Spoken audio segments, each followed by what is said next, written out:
Ngayon, doon po sa issue pa rin na sex education, ito yung sex education module ng Department of Education.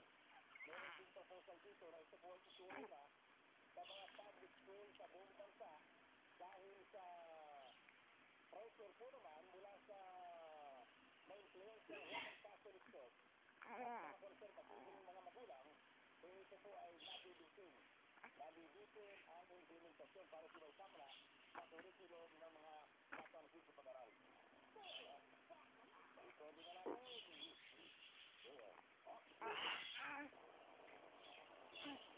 Secretary Jeffrey Lapos ng Department of Education.